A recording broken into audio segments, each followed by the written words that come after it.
is what this once proud and profitable company sorely needs.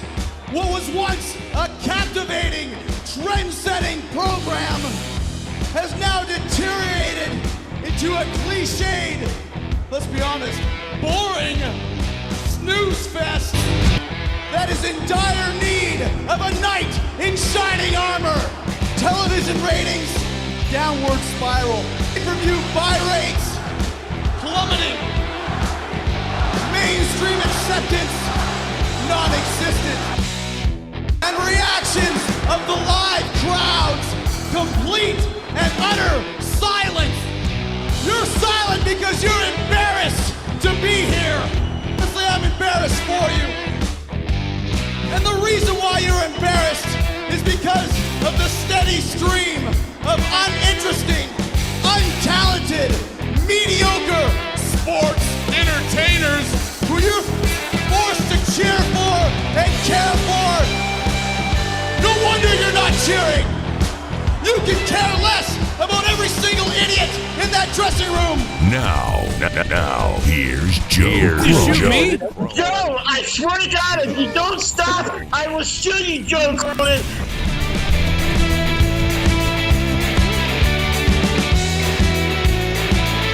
All right, make no mistake about it, I am wet tonight. And I mean down below. I'm super wet. Wet in the nether regions. Wet where a man really shouldn't be wet usually, right? Unless he's with another guy, and then that's another thing. I like it. Anyway, what's up? It's Monday Night Raw. It was a big, long day for me today.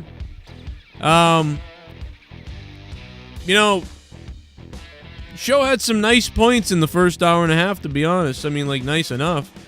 And things really crashed down, in my opinion, in the last hour, but we'll talk about all this stuff. It's kind of weird. It's kind of interesting in a way. It's like I feel like this is kind of like the most interesting they can get with this talent that they have, if you want to call it that, or whatever. And, so it's something off of the piggyback off of last night. We think the rating's going to do good tonight because people are wondering about the whole Miz thing and what's going to happen. I can't wait to watch Young Rock when this is over. I don't know if this is episode 1 or 2. This is 1 or 2, Jake, you know? That's the repeat of the first episode that they're playing right now. Rocky Johnson! Oh, right to the eye! Rocky Johnson's in the ring right now, man. Listen, that looks like The Rock's real mom almost. That's crazy. Yeah, they did some pretty great casting for the show, I've heard. So as far as tonight, I'm standing opposite of you then, because I don't want to hate all over the show, but they could do so much better. The stories for most of this were flippant, made no sense. Honestly, my favorite part of tonight was probably the backstage segment Charlotte had with her father. That was the best Charlotte has looked probably ever, and because it was real. She was able to be herself and be genuine, and that was the most, realistic she's looked ever. So that was actually a standout for me. The women's tag match that she had was garbage. And most of the matches tonight were just that. They felt boring and thrown together or repeats. We learned that Jeff Hardy can only beat Sheamus if he's in a bar. And Riddle doesn't look that impressive as U.S. champ. I figured they would have given us something a bit more. But all in all, it wasn't awful. I made him look damn good on my call, I'll tell you that. Your commentary was much, much improved compared to what they gave us. Blow me. Now, I will say Bobby Lashley sounded impressive and good on the mic. That was surprising. Yes, I loved what he gave said. Him a great setup, and Bobby Lashley was able to take that pitch and knock it out of the park. So the two of them working together was great. MVP was gold all night, too. I mean, the thing is, there was some things that I liked, but it doesn't mean the show was good. It's just there was some things that I was like, all right. But the problem is, a lot of the things I liked are things that I think that, would have been all right, that are okay on the mid-card and the lower mid-card, but that's the problem, is there's nothing no main else. event. There's nothing that stands out to feel nothing's a big main or event. special. Like, at least on SmackDown, like Roman and Edge feels like this big triumphant match, at least to me anyways. It feels like a big deal. But seeing The Miz at WrestleMania as of right now, I'm sure everyone had him losing the title tonight or by Fastlane. And that sucks for him, because you don't want us to be like, oh, he deserves it. Everybody deserves to be the champion that's in the company, essentially, or at least most of the talent do. But The Miz has been a very consistent star for them. No matter what they've put in front of him, he's done it. Every promotionary piece that he's had to do for them, every reality show, every movie. You know, he's been their go-to guy for a lot of it. He's not been injured at all, you know, knock on wood after all Wait, are you this defending time. him after last night shitting on him? Now you're like, oh, poor Miz. No, I'm saying why people say that he deserves it. And, okay. And I'm saying that, well, that's kind of with everybody in the company. There's so many people that deserve these types of pushes. And yeah, Miz hasn't been champion for 10 years, but he's had a lot of big storylines in the last few years. He had a great Intercontinental Championship run. He had a big feud with Cena. He had a great feud with Daniel Bryan for a bit. And then he had the feud with Shane, which was crap, unfortunately, but he's been prevalent. He's been used. If I'm going to think of people, I think of people like, Samoa Joe. That's someone that should have been a champion. We should have seen him be a champion. You know, there's people that are still there that deserve it just as much as The Miz, or if not more. So everyone's saying like, oh, The Miz deserves it. I don't see it that way. Yeah, he's worked hard for the company. I know he's done everything for them, but there's a lot of people that have done the same just as he has. And I feel like he's gotten more opportunities. So, yeah. No, I don't want everyone to win the title, but I'm saying there's a lot of people that certainly deserve it if you're going off of, well, The Miz deserves it logic. So, yeah, it's again, everything feels like a 6 out of 10 at the most. And so nothing feels. We could have better stories. We could have better storylines, you know, because you have this rivalry that was pre-existing between Sheamus and Jeff Hardy. Tonight, you just have them face again. So that's extremely boring when we saw them beat the hell out of each other for months on end. Sheamus was essentially the one for, responsible for blaming Jeff Hardy for hitting Elias. And, we had this whole thing, and it ended with their bar fight where Jeff Hardy finally won. So now Jeff loses again to Sheamus tonight. I get what they're doing, but Jeff just keeps losing. So it's making him look worse and worse. They're really devaluing him here. He's barely got any star power left, I feel. And worse than that, it just shows that unless he's drunk, he can't win a match. That's unless he's in a bar setting. So that wasn't great. Most of the matches tonight just felt thrown together and pointless. That's his Kofi finish. Kingston and Xavier. What was the point of T-Bar and Mace and Retribution still feuding with them?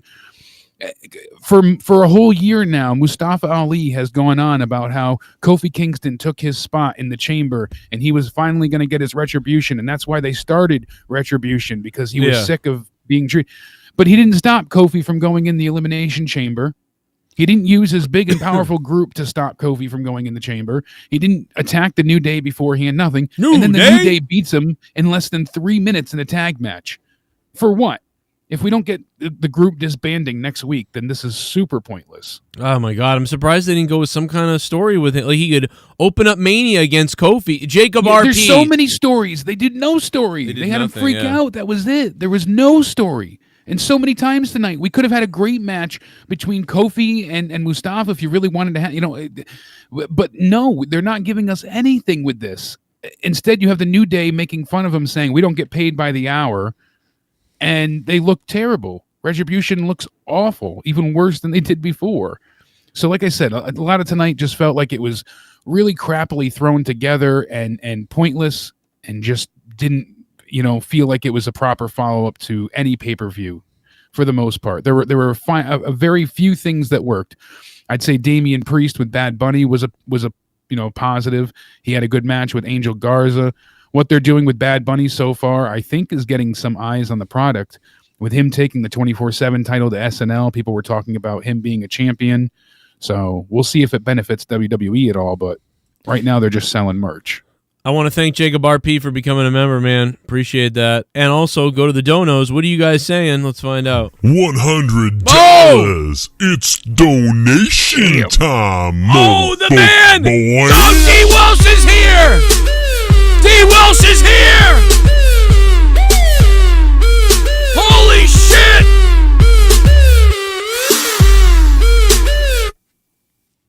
Fuck this whole Raw. Let's be real. Myself, Drew Bar and Kev shit on Ryback earlier today, resulting in all three of us being blocked. Hashtag Cronin is God. Hashtag fuck Ryback. It was hilarious. I mean, all you got to say, D. Welsh, is you love Joe Cronin and you're going down. I mean, come on, let's be honest. Unbelievable. Ryback was spreading his fake positivity BS. Oh, was he? And everybody just basically called him a hypocrite, and it was hilarious. It was glorious. That honestly. is, what a piece of garbage he is. What an idiot. I mean, Everybody, really, you dude. know, Used the to be a community came out in good. Well, at least the Diddle Cave came out in full force. The Diddle Cave. I love it. D. Welsh, man, thank you. The Twitter Diddle Cave is crazy, and I always appreciate them. Thank you, D. Welsh. You are definitely going to be the top donator. It looks like top dog of the night. At least right now you are. I don't think anybody's going to top the Hundy tonight on this type of Raw. D. Welsh, thank you so much, man, for the $100. And thank you guys for going to bat for me on Twitter, by the way. Always going after the people that go after me. I much appreciate it. Good old JCS needs a little security sometimes on Twitter. You know how things get. At JCS Commentary on Twitter. Thank you. And yeah, with Coca-Cola already trying to eradicate an entire race, you might as well need a little backup. Coca-Cola may be trying to kill me because I am white. So I saw that tweet immediately as you get your Twitter back. I'm like, oh, there goes his Twitter again. That. Yeah. I put up a good video, though. I hope everybody enjoyed that on Corrupted Pod. I put up some commentary, too. A lot of people, if you want to have fun with Twitter, I was putting up my alternate commentary, and it sounded something like this. Very impressive. Oh, broke down. Morrison calling for Starship Pain. And he took too long. Riddle caught him. Riddle caught Morrison, and now he's got him up. And now the center of the ring. Matt Riddle, broke Derek in the center of the ring. 1, 2, 3. In the center of the ring. Go check it out on Twitter, guys. Follow me on Matt Twitter. Riddle I'll follow you back. Be celebrating all Monday night, perhaps tonight. And he's got the fans celebrating at home, watching live here at the Thunderdome on Monday Night Raw. Go check it out on Twitter at JCS Commentary. It's a bunch of funny little alter. I even did one comedy one where I was like, "What the hell did I?" Jake, I said something like, "It's the new COVID variant." Yeah, I wish I remembered. It was when Randy Orton threw up the stuff. Yeah, that's what it was. I was just joking around doing heel and face. Listen to this. This is funny. God, what the hell's happening? What's obviously the new COVID variant? Would you stop it? Come on, man. What? Obviously, something COVID variant. I thought it was the new COVID variant. Obviously, there's something sadistic and horrific going on right now, and it's got something to do with you know who. I don't know who. I don't know what you're talking about. The Fiend, idiot. Don't say his name. It's just a lot of goofy stuff on Twitter. If you want to have fun with that, it's kind of funny. And I got hit up. I've gotten hit up by a couple people. I won't say who because, I don't want to throw anybody's name out there, I guess. But I appreciate the people that hit me up on Twitter about the commentary. Other commentary, it's crazy, man. Really prominent people that I grew up watching saying nice things is really nice. But probably lead to nothing. Awesome. Really nice, though. I watch these people wrestle, and they take their time to tell me they like my commentary. That's pretty crazy. So shout out to them, man, to all the wrestlers and people that did that.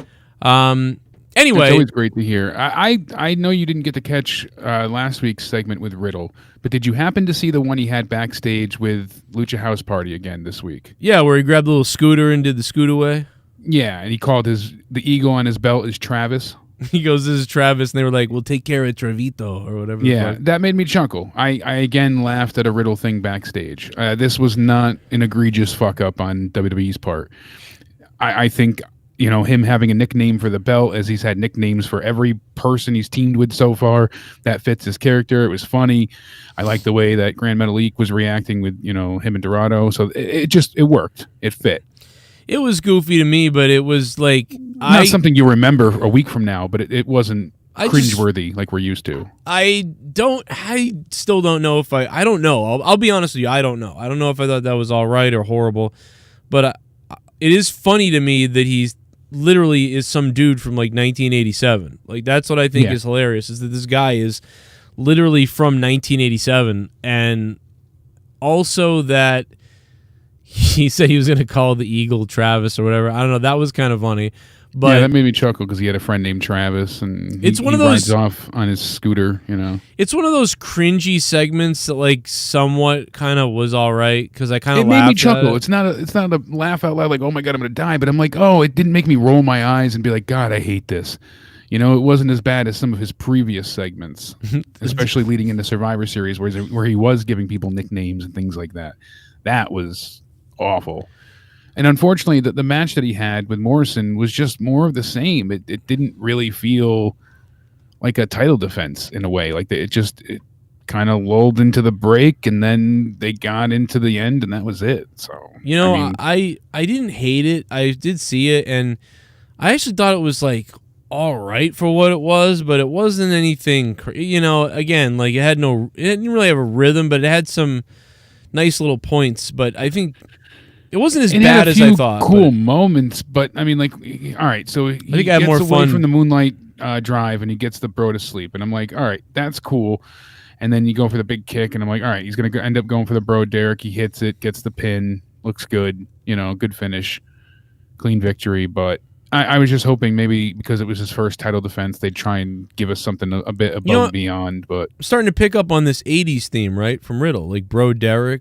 The Midnight Drive, right, or whatever. Yeah, that's always been his thing. Which, I guess I didn't realize he was going for an '80s theme. Like, I guess I just. It's kind of like the stoner comedy mixed with, that kind of motif. He's gonna next thing you know, Pauly Shore, Encino Man, early '90s. Dude, he's gonna start doing a spear, and he's gonna call it Charles in Charge. Oh my God, Charles in super Charge! Kick with who's the boss? Well, no, Who's the Boss is now a show on the USA Network. It's She's the Boss. Yeah, but it should be called He's the. Well, I won't say it. It should be called He's the Cuck. It's some fat white guy, and he's just like, I'm a loser, and my big black wife beats me, and I'm a big fat white guy. That's what I got out of the show. They called it She's the Boss. It sounds like she's the cunt. I mean, if you listen to the fucking bitch, like probably I haven't seen it, but I believe it. Is there gonna be like? It's like, dude, if you if you wanted to show ruined everything they brought back, Joe, everything. If you want a show about someone just being whipped in the face and fucked up and dragged around by their wife as the wife just berates the shit out of him. And like you might as well put him in a fucking dog collar and a whip and fucking chains and hook his nuts up to a car battery and put him on a radio flyer and push him down to the shopping mall with you while you drive the car. Like, Funhouse had something similar not that long ago where they were doing this kind of like reality show. Instead of being cops, it was cucks. So they were a police force out to arrest cucks.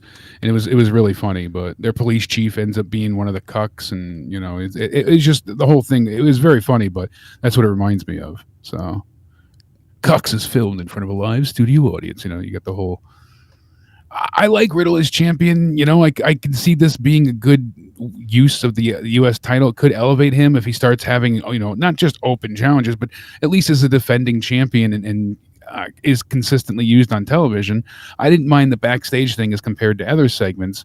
He got a nickname for the title out of it. Fine. Maybe it'll push some merch with the title. Maybe people will care about the title. That's a good thing. So all in all, I'll take him as champion. To me, I like him as U.S. champ more than Bobby Lashley because I think we'll see it defended more. That's my hope anyways. Yeah. Besides that match, I really don't recall anything else that was, really worthwhile. Or, we talked about the Kofi match. We had Shane McMahon come out and basically when that ruined the entire segment. It was going quite well. We had Pierce out there with Miz, Lashley, and, Miz is trying his best to be the ultimate chicken shit heel that he is. And that's the problem. There's too many chicken shit heels. It was okay when there's one or two, especially when you had one that was trying to be like an actual opportunist. But The Miz announced that he was going to cash in, told us that he would cash in, went ahead and cashed in, took himself out of the chamber match so he could cash in. There was no surprise to it. I still don't know why, if they were going to have him cash in at this point, kind of like, in an anticlimactic way, why not do it on the anniversary of your original cash-in back at Survivor Series and cash in against Randy Orton? It would have made more sense. That's what you did to get the briefcase cashed in the first time. So it would have been a total anniversary move. I can't hold it in anymore. I cannot hold it in anymore. Why in the world are the WWE announcers doing this? And why does Byron do this every time? Every single time Byron Saxon, what did what did we just see? What did we just see? Oh my God, I know. They acted like it's the most when God. things are crucial or important, they don't go over a board. They don't sell it. Dude, I'm not even joking about this. I started friggin' laughing out loud when Tom Phillips went into his, well, we're going to try to continue the show here. We're going to try to move on. Acting like someone died. Like someone's dead. And you have to Listen, be so somber and distraught. And listen, that's a go-to I would go to too, like a lot of times. Like, well, guys, we're going to try to focus on what we're doing here. But I wouldn't have played it like that. He played it so somber, like you just said, like someone's dead. That's what I'm saying. He made it like someone died. You can play it off and be like, all right, well, we're going to try and recollect ourselves and move on here. We're going to do our best to refocus. But as devastating as that was, we want to go ahead. You don't have to make it like it's, oh my God, we're all so distraught and so depressed. All you have to do is be like, is just like play it up a little bit more upbeat, without Byron being like, what did we just see? And the problem is he does that every time. Every time. We see this almost every week. That's the problem. That's why it's weird, and that's why I laughed. I didn't laugh because that's the worst reaction ever that they had. I laughed because they have that reaction every single time. Alexa disappears in the ring. Guys, what did we just see? Something else happens. I can't believe my eyes. I just can't believe it. I don't know what we just saw. I don't know what we just saw. I can't believe what we just saw. Can't believe what we just saw. That was the craziest thing I ever saw. It's always something like that. It's easy to just cut back and have, or even someone on the commentary when Orton starts spewing out the stuff, go, what the hell? Like, what the hell? Or like, what?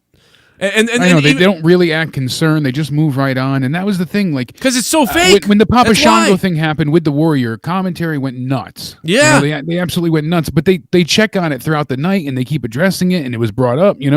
With Orton here, he coughed up the black lung, and all the cigarette smoking tar finally came out of his lungs, and the guy goes ahead, nothing. You don't have medical run in, or he just kind of takes off. Like, you don't have, we need to get, assistance to Randy. Like, nothing. You guys are just like, oh, what was that? That was pretty, I can't believe what I saw. That's your reaction? Are you kidding me? That's all we get for all of that? And what was the point of this anyways? It's stupid. Listen, it's just come it's back. Getting worse with this Bliss stuff. It is. It started off good, and it's just getting worse. I wish Tom Phillips would have just sort of said like all they have to be like, what do you think? What the hell was in that? What is that? I don't know. Acid, poison? Is he going to be okay?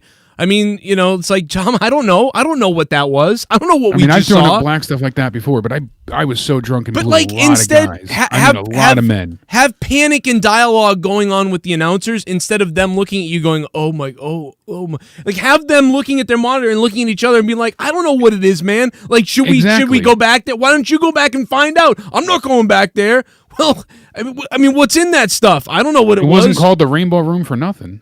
And yeah, just the banter and the talking and the like, it's like but they're just speechless. Like, oh, anyway, we have to move on. It's like that, like it's just played all weirdly wrong. Like it's done too much. It's done way too much. Like at this point, like Vince or whoever's in charge, Bruce Pritchard, somebody like Bruce, you can't do this every couple weeks. Every week, someone disappears. Oh my God.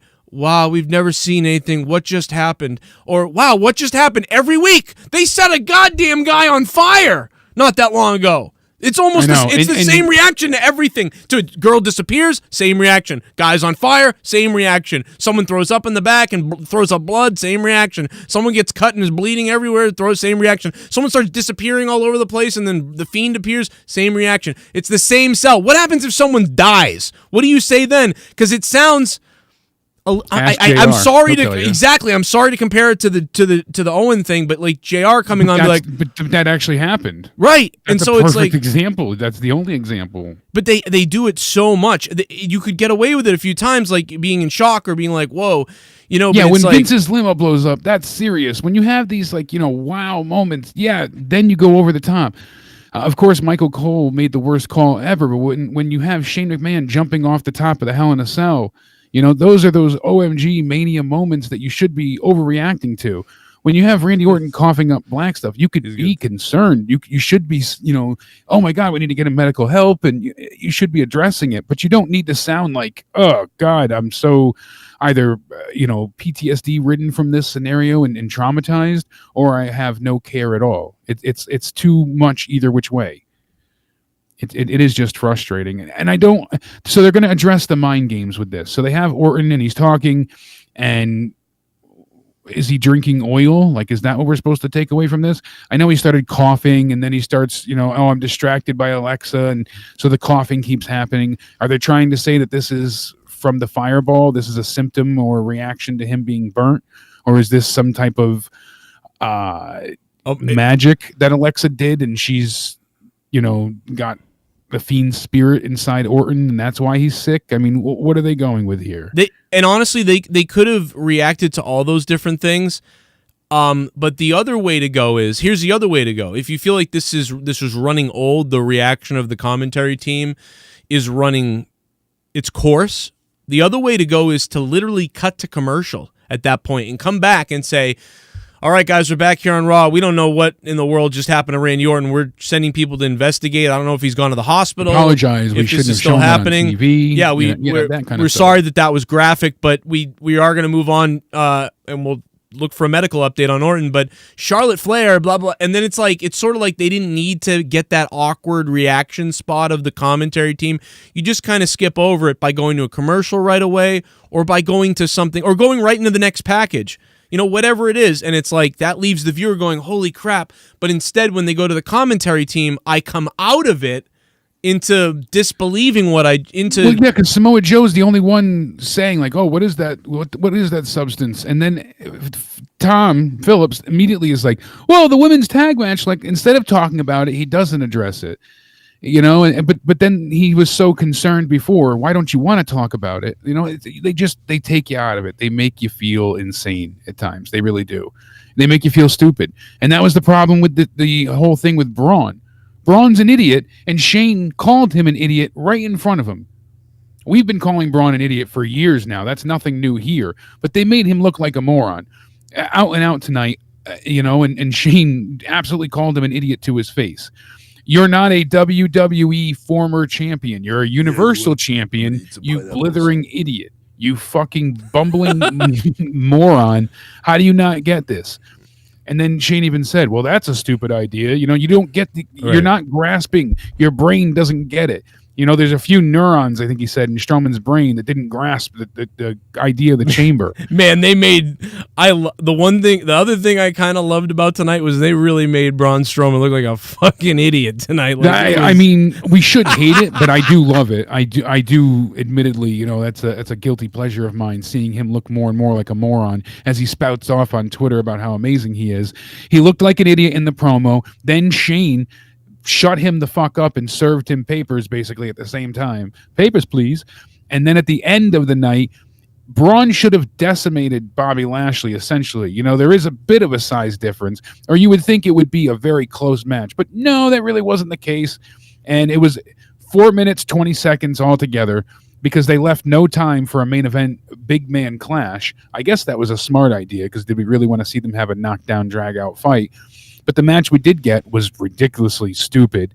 And even worse than that, I guess it's a funny thing, but they made Braun look like a total idiot, as not only did he get a one-arm spine buster, but then he got completely speared and destroyed by Strowman after being completely choked out unconscious with the submission there. So he just put him in the hurt lock, made him look like an asshole after the match as well. I mean, come on.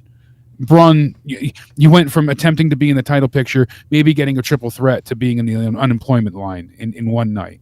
Yeah, it's pretty funny. No one will ever take Braun seriously. No. He won the title at Mania from Goldberg last year. But you know what, though? He's just so dumb. Joe, he won the title from Goldberg at Mania last year. Let that sink in. He beat Goldberg at WrestleMania. I know he was a fill-in for Roman Reigns, but still, this is where Braun is now. He's still a bumbling frigging idiot. But I think it's hilarious because I actually enjoyed it. It is funny to laugh at him, no doubt. Well, because he's already been this. So the fact that they were like, listen, we know we've made Braun a moron, right, over the last 3 years. Even when they tried to build him up that thing last year, nobody bought that.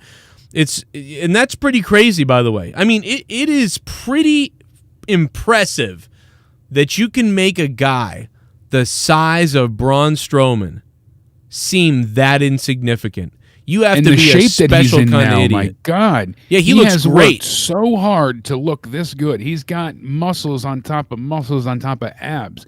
He has done a lot of hard work to make himself as fit as possible, which is great. And now they do nothing with him? Come on. I mean, dude, what I would do with him is I'd keep him off TV for like 7 months. But get rid of his shirt too, by the way. Put him in some small, kind of like when the Big Show first arrived type of thing. Those trunks, yeah. Yeah, give him those something else like that or whatever, and have him come from under the ring or rip a cage open and come back and just be a psycho. He doesn't talk much anymore either. He's just I had an idea for him there's a while promos. ago where you give him like almost like a prison entrance where you see like the yes cell bars drop down. Love and every it. time he comes to walk out, He rips has the to bars bend off. The bars open. Yeah. And then he breaks Yeah. through like that. I always thought that would be awesome. Yes, Jake, So- that's good shit. Yeah, The he comes Titantron every single starts, you got time. The police sirens and shit. Oh my God. Titantron locks Yes. the cage and the bars come down. You're and he breaks through hired. The bars. You're hired, Jake. The fucking cage comes down. The little fence cage comes down. Yep. He rips And it walks through open, it. and he comes through, and he doesn't friggin' talk because he sounds like, let me tell you, like, no talking. Just don't, no catchphrase, no talking, no nothing. Just crazy look on his face. And, like, we're getting promos for, like, 5 months. Red eyes, zoom in. Fear is coming, or like death is coming, or like it's uncensored, uncaged, whatever you want to call it. Here he comes. Was Lars Sullivan coming back? I don't know what this is. The former killer now escaped. You can make everybody fear him. Escape prisoner, if you want to go with a story, or whatever the hell you want to do. You want to make it serious. You don't have to have any backstory. Just have him break through the cage, but use it as he's pure, just evil, ready to destroy. That's it. He's no longer Braun. He's Renegade. He is renegade. Busick, He's a renegade. And then oh my he's God, cousin to Biff Raiden. You know what though? I'm worried though. I got to be honest. I'm worried that he's ruined all. It doesn't matter. It's too late. I'm because I'm picture this really happening, and when we see that after all these promos and wondering who this person is, that it's just Braun.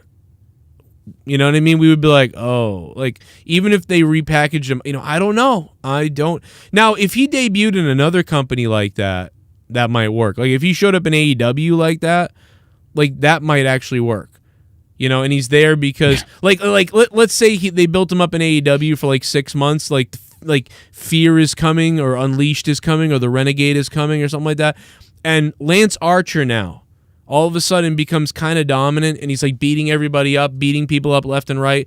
And that's the one night when he's really destroying some little guy, right, in the ring with a chair, and then he goes to get barbed wire, and he's wrapping it around the guy, and he's going to do something crazy dastardly to him. Next thing you know, the lights go out, and the eyes that we've been seeing for months pop up on the screen, and then the cage comes down, and then he kicks through it and rips the cage open, and it's Braun, but his name is something else or whatever, Assassin or something, and he just comes roaring to the ring. When he gets to the ring, he does the thing I said the other day where he just takes the ropes and then breaks the ropes in half and then steps over them and gets in the ring, and oh my God, what is that? And he choke slams, and he picks up and choke slams what's his face, Rooster Head, right through the ring and everything. Like, oh my God. And that's the debut, and then they go off the air. Dude, are you kidding me? I'm watching that back like 70 times. Let's go. Lance Archer there. Yeah, if he destroyed him, it'd be great. Lance Archer gets destroyed, and then Jake Roberts is outside putting a snake in his bunghole. It'd be great. Crying for no reason. He's crying.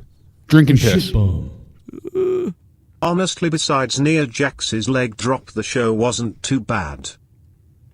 Yeah, I mean her leg drop, I don't know. Royal Thomas, thanks for the $4.99. I thought the first hour and a half was like a 5 or something, or a 5 or 6 or like the thing is, like, some of Raw felt cohesive tonight. Wasn't the most exciting thing, but it just felt kind of nice. Like little things were being stacked up. But the last hour to hour and a half, it really took a nosedive for me. But again, this was, I got to say, even though I don't think Raw was very good tonight, I don't think it was that great. But there were more things that I liked tonight than usual that I thought, like, that's all right. That's okay. Like, I think we've been giving Raw a 1, a 2, and a 3 out of 10. We've been giving maybe even a couple 4 out of 10s. I'd move tonight's Raw into maybe a 5 or so category. So, I mean... I really don't know yet. I'm definitely lower than you, but I mean, because Sheamus and Jeff Hardy was a waste of a match. That no story, no reason for them to face. It's just, like I said, they had all this history before. You do nothing with it. All right. And then you give us nothing for a match. Okay, the women's tag match thrown together, no reason, non-title, and it's stupid because Asuka goes ahead and gets inadvertently attacked by Charlotte. So we already know they're going to be facing each other for the title. Charlotte basically made that clear later on when she was talking to her father. And so both of those were a disappointment. The Angel Garza Damian Priest match wasn't bad. Like I said before, Bad Bunny's doing pretty well, and hopefully he's getting eyes on it. But Cedric Alexander and Shelton Benjamin having a non-title match against Lucha House Party, that was bad. I mean, wasn't a great tag match. I didn't even remember that they were the champions, and it's shocking that they won a non-title match. Usually the tag champs always lose. Shane made Braun look like an idiot, so you didn't want to see the main event. The New Day, there was no reason for them to go with Retribution anymore. That story's shit, and again, Riddle, I was hoping for more of a match, so I could give this like a 3.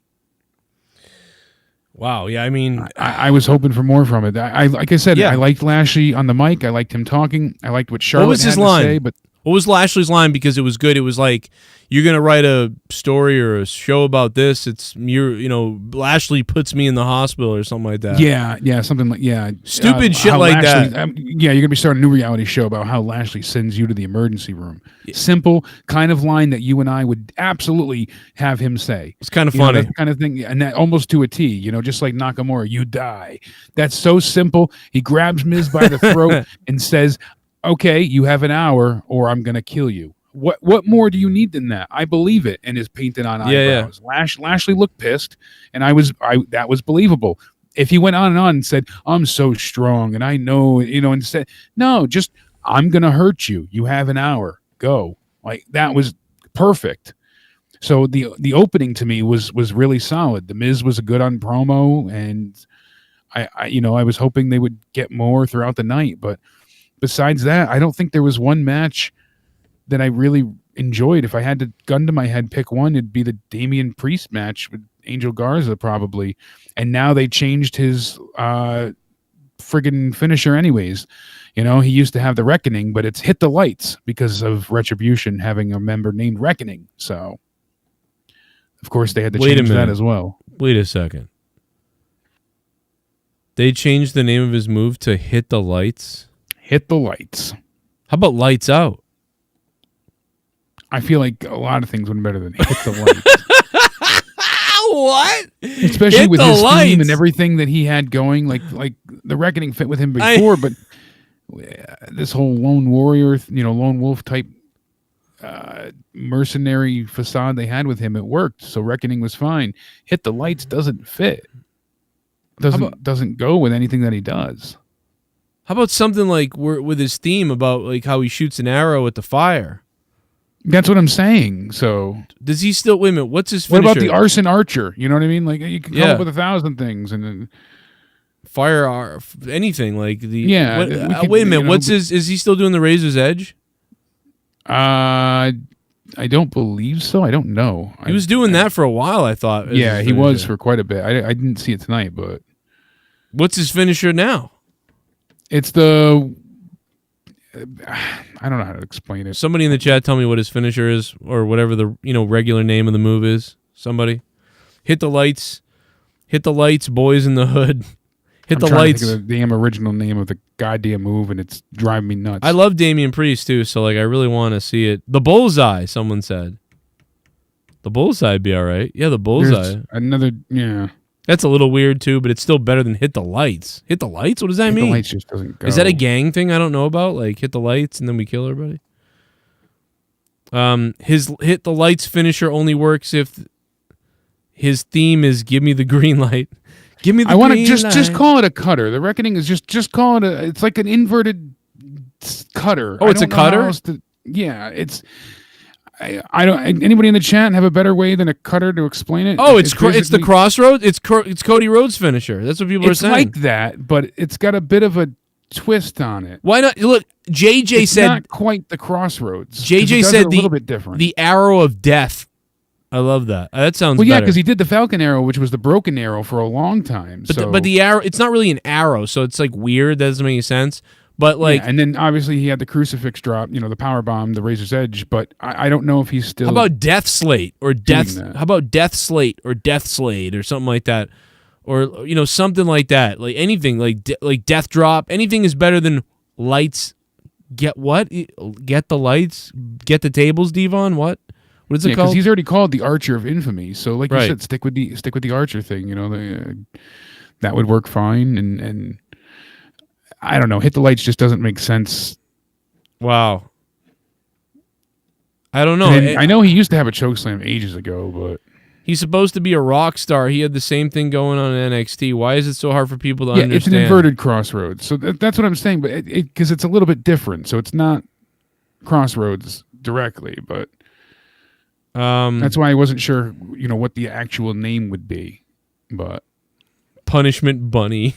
I still don't know what you would officially call the move. Hit the I lights. don't know. I know it's so many names. That's what I'm saying. I'm stumped. I don't know what you would call it. Last Sentence is kind of an interesting name. That's cool, but how about Death Driver? Archer of Infamy is Death Driver. They don't want to say Death though, so they won't say Death Driver. No, but that could be good. Devil Driver was a band. They could have done Devil Driver.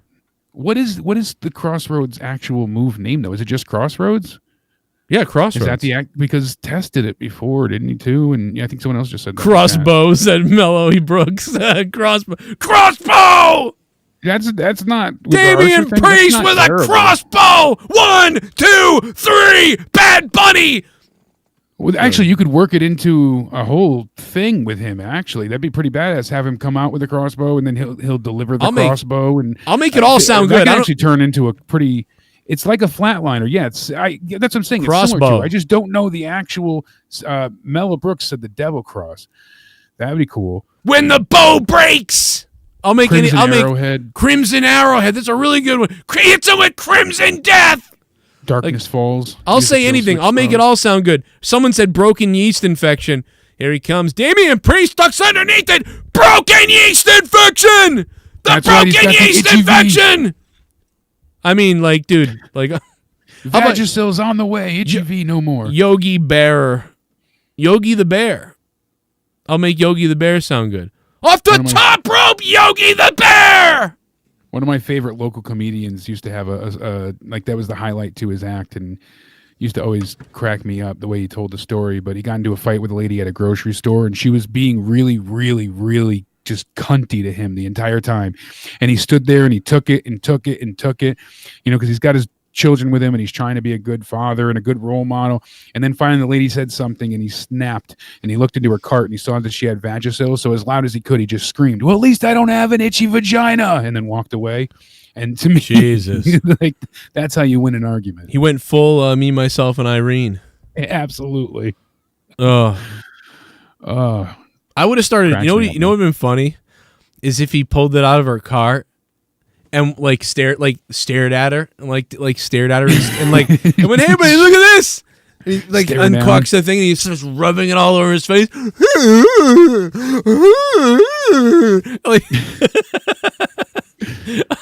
Dude, oh my God, what is wrong? They should have done that in the movie, the Jim Best Carrey movie. promo ever from Charlotte.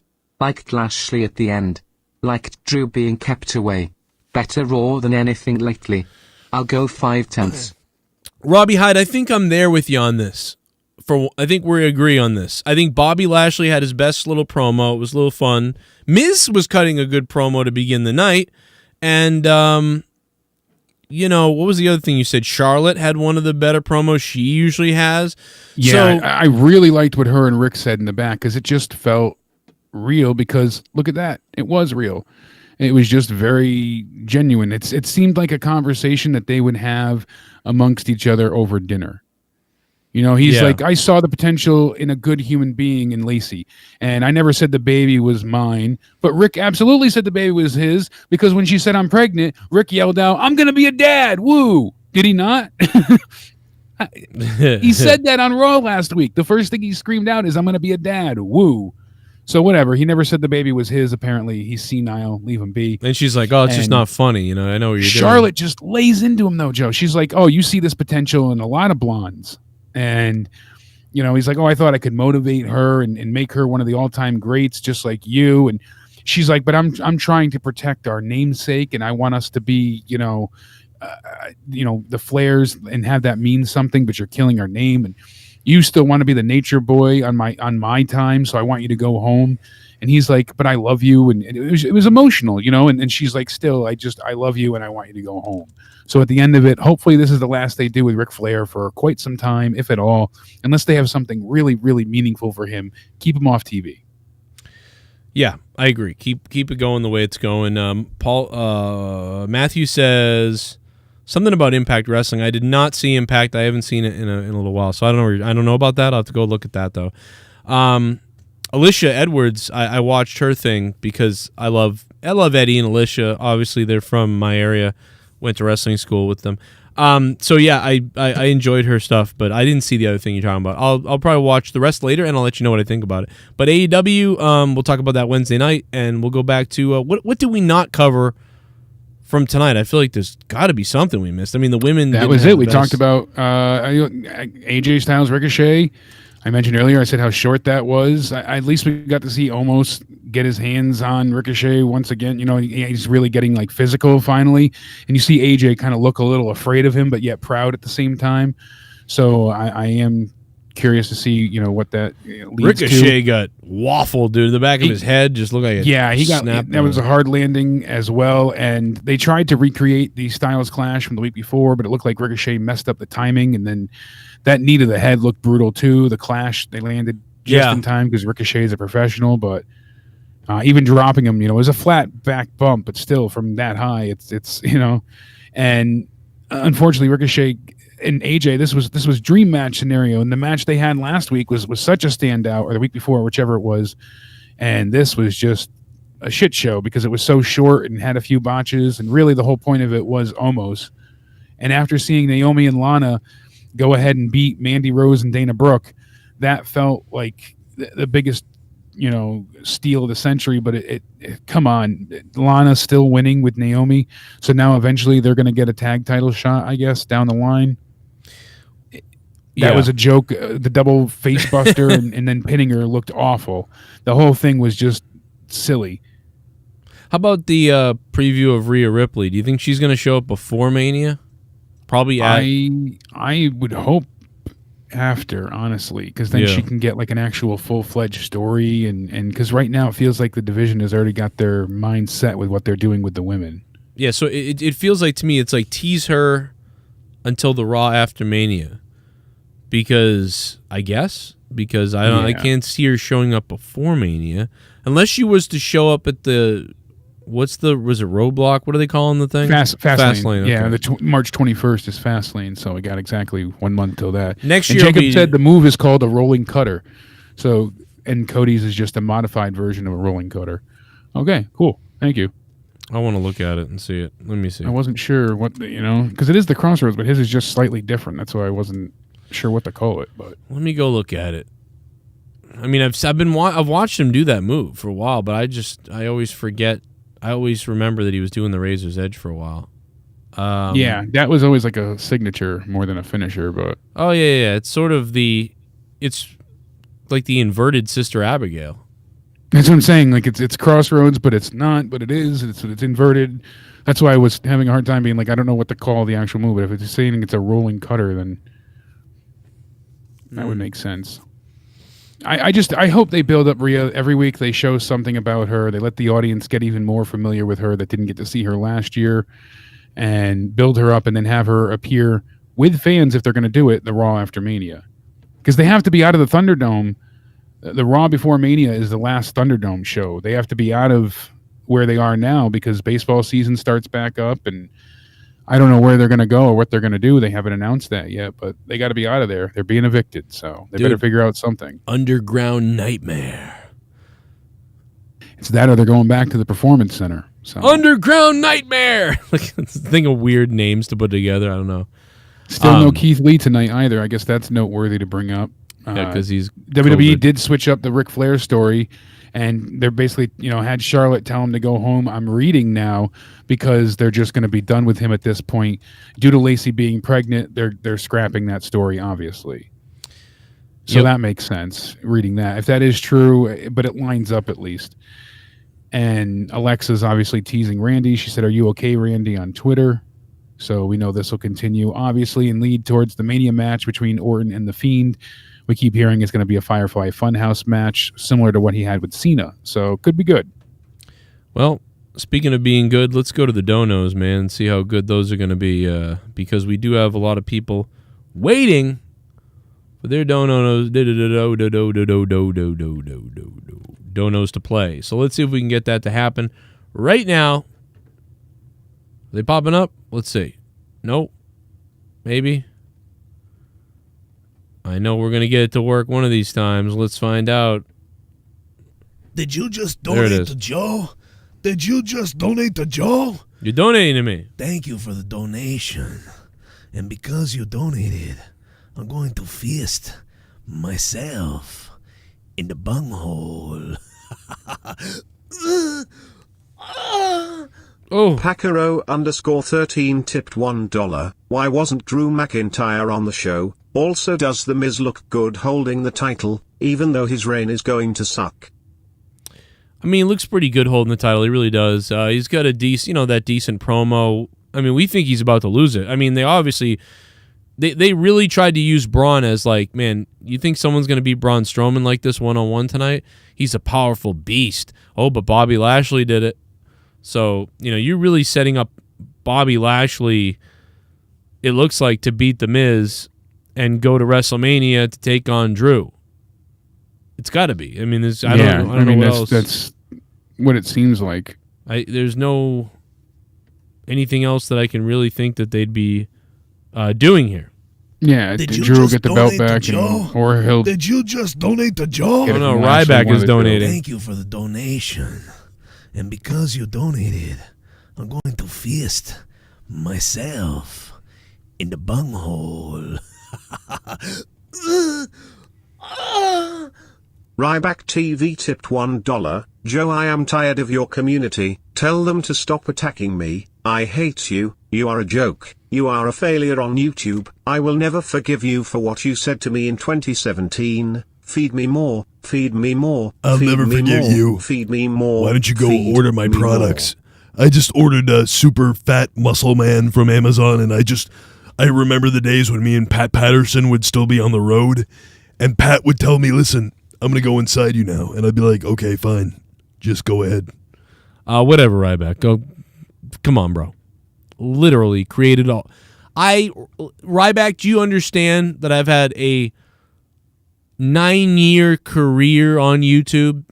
5 of those years were part-time. 4 years full-time career on YouTube, Ryback. And I didn't get put on WWE TV in front of millions of people so that afterwards I could just pop up on YouTube and create and just live off the fame. I had to start from nothing and nobody. Okay, Ryback? You try doing that, you son of a bitch. All right? Not that I agree with people tweeting you. I don't know why they do that.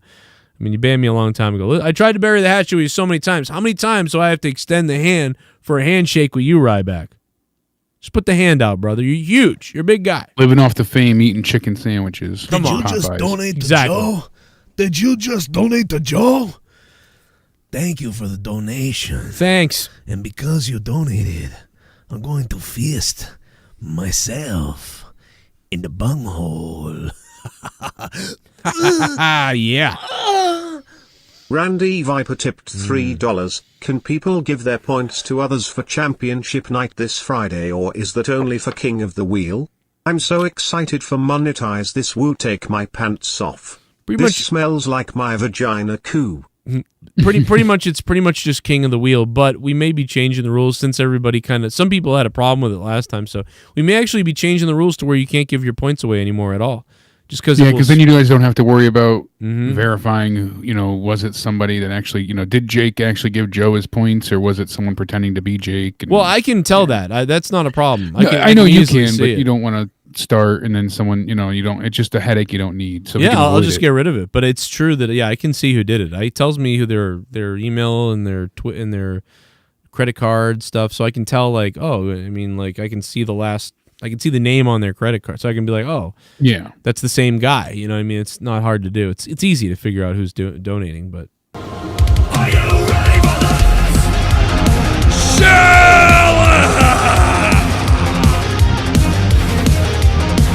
That was so lame. I was like that. That was weird.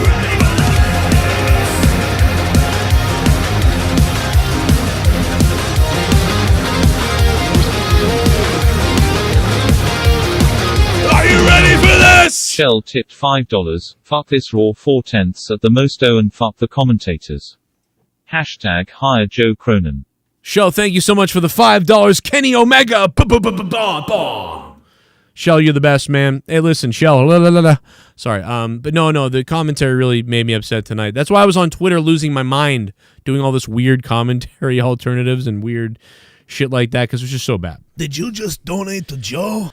Braun Strowman says, hey, I got news. I am entering Money in the Bank this year, and I'm going to win it again. I'm also going to announce my cash-in this time. I'm going to be successful. I'm going to hand the title to my friend Nicholas, just like Andre did. Braun Strowman, thank you. 7-Up donated $5, and I can't even repeat what he said because he's upset at Coke because Coke is upset at white people.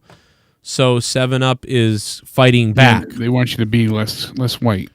If you guys want to see my funny call to Coca-Cola, just go over to Corrupted Pod, it's called Corrupted Nation, my other channel. And on Corrupted Nation, I gave Coca-Cola a little call today, and I asked them how I could, do what they say and be less white, like be less oppressive, arrogant, certain. One of them is be less certain of myself, be less defensive, be less ignorant, be more humble, listen, believe, break. So just believe anything else anybody says, and don't believe in yourself at all. And so I basically understand that. So I'm learning to be a better I'm learning to be less white because of Coca-Cola. Yeah, you want to be non-opinionated and you want to be fully obedient, trying hard. Yes, and I called Coca-Cola. I really called, go listen to the call. I said, I was thinking about skinning my family and me. We could skin ourselves, dye ourselves. I also appreciate that Coca-Cola went with the black or brownish cola color. They're not racist like 7-Up and ginger ale with the clear color. Obviously a reference to hey, drink the white Kool-Aid. We get it, 7-Up, you sickos. So, I really went into that, and I appreciate it. And so I think that's a great video that we can all enjoy and listen to. And, yeah, seriously, listen, I'm just trying to, before we start rounding up white people and hanging them, I just want to get ahead of that and try to get rid of that whiteness. That way we don't get to that point, the 1940 Germany here in America. I don't want to get to that. So I'm trying to change and be different and understand. And, if there's anybody out there who's a minority, I want to shine your shoes. Please, let me know. I will for free. I will shine your shoes. I will kneel down. People's feet next. I'll offer my daughter to you. She's, at whatever age, it doesn't matter. It's okay because you won't get in trouble because you can't get in trouble for that. But if we're the white ones. The white people I could be in trouble and my family, and no doubt about it. I've thought about it. Maybe even sacrifice a member, I'm not, one of the Cronins might have to go, and then we can move in someone else from a country who's maybe having trouble, move them into our house, and we'll guillotine one of our family members, and then there's a free bedroom. The slides in this meeting that they had, they were trying to encourage staff to be less white, and they said Coca-Cola. I love the way that this. I don't really want to go into it, Jake, but. No, I know, but I'm just saying I love how they say that conservatives are the only ones, responding to this. Right. It's hilarious. We'll have Germany 1940 soon in America. It'll be a lot of fun. It'll be fun, man. It's gonna be good. You're gonna see it in the streets. It's gonna see bleeding people beaten. It's gonna be, oh my God, America 2040 is gonna be amazing. I don't think it's gonna happen right now yet. I think it's gonna take a few generations of really breeding it into the heads, And then by 2030, 2040, maybe 2050, we'll have some horrific World War III nightmare type of scenario go down. And and Americans will flee to like Russia. Like, wouldn't that be weird? Like, we're going back there.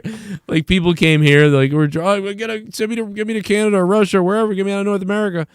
Oh man, it would be hilarious. Anyway, speaking of trending, also trending besides that is Papa Shango. Less white means not sucking on your sister or kissing your cousin or fucking every farm animal in Kid Rape Island. Jesus. Ooh. AJ Adams. Good Lord. Now AJ Adams is someone who can get behind this.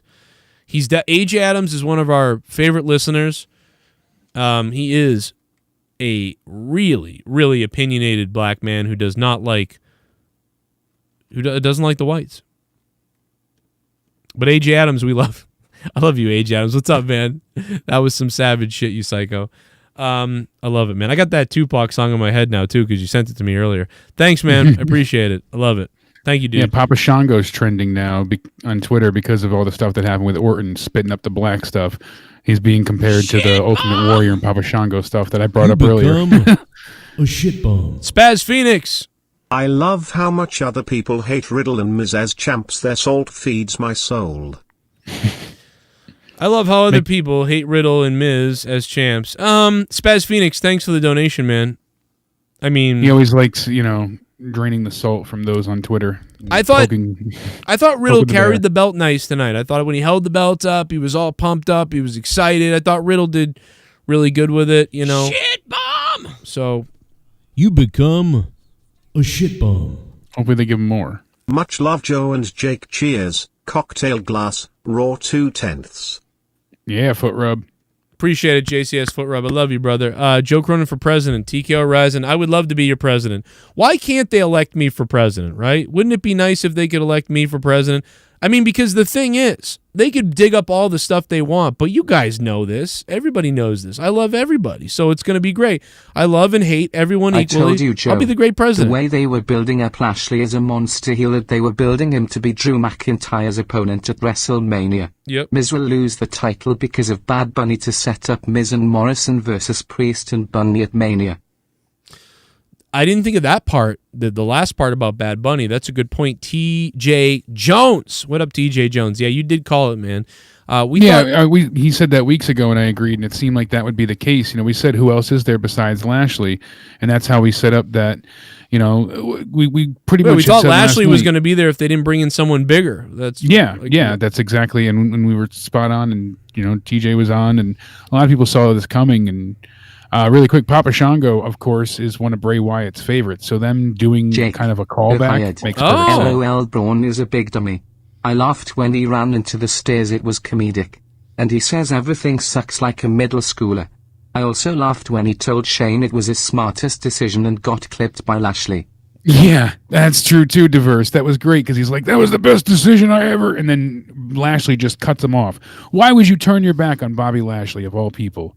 You fucking moron. That's just another moron thing he did. Oh, that's right. I thought that right when he turned. Yeah, good thing Diverse. Another thing you made, and then you hear clip me from behind, Bobby. Hilarious. Diverse. Thank you, man. Jacob RP says I would lose New York. I don't think I would, man. I'd start speaking Spanish, and they'd be like, "What?" I'd win New York, brother. I'm telling you, I'll win New York. Lashley versus Roman eventually could be huge match if both keep being dominant. I want Lashley to retain at Mania versus Drew. Alexa Sweet Ass, thank you for the $3, man. Could be a huge match. Oh fuck! There was one thing that Braun said as well, Joe. He messed up a word. What? And it stood out. Oh my God, chat, please help me. He said something. It began with a C. He said it wrong. He said it in the beginning of his promo. I know it. I didn't put it in my notes either because I was laughing so hard because it made no sense. The first thing he said to Shane, he's like, "You're gonna," and I can't think of it off the top of my head. It will occur to me eventually. What did Braun say? You're gonna be forced to eat me. He said something and he said the wrong word. Kind of talks like Alex Jones a little bit. A little bit. Someone in the chat will know it. I know it. Clarified. That's what he said. Thank you, D-Welch. Call me picky, but seeing Velcro on the belt sucks. Oh, dude, yeah, we've been saying that since they started it. It's like goofy as hell. It's like, what the hell is that? I remember it started with a C. Clarified. That's what it was. He said, I instead of being qualified, he's clarified for a championship. I'm clarified for a championship match. I'm like, oh, Braun, you fucking idiot. Thank you so much. Thank you, chat. Everybody got that. He's thinking about shooting at the gun range and shit like that. He can't think about a shit bomb. Yo, Joe, what is X3? Smiley face. EC3. What's up, JCS Foot Rub? Yeah, where is EC3? I don't know. Isn't he on Impact or Ring of Honor or what's he doing? Ring of Honor, I thought he was in last. He went from Impact, I would thought, to Ring of Honor. Last I knew he was in Ring of Honor, and Mario before with the donation, he was right. I don't like the Velcro either. I'm sorry, but it looks you become like dinky and I fake. hate the Velcro. It should be Death Row, Joe. It makes sense. Death Row, that's not a bad one either. They won't use death though. That's the problem. Yeah, they don't like war, death.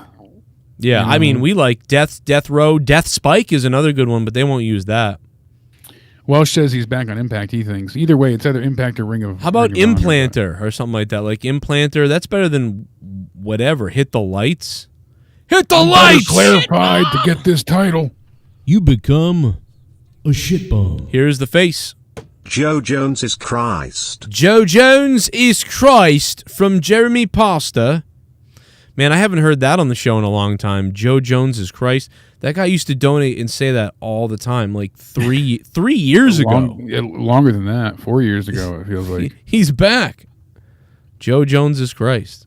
Yeah, Braun really is a Neanderthal, Hector. You're right. And he is back. I'm a simp for Shane says EC3. Oh, I am so tired of your community attacking me. Tell them to stop. You suck. You are a joke. Your channel is a joke. You are a loser on YouTube. You are a failure. I am going to sue you. Good luck in court. Feed me more. Good luck. Feed me more. Good luck Feed winning. me more. Good luck winning, buckhead. Well, it started off because Ryback's saying on Twitter how I stayed in shape all these years after leaving WWE, and this is the reason why.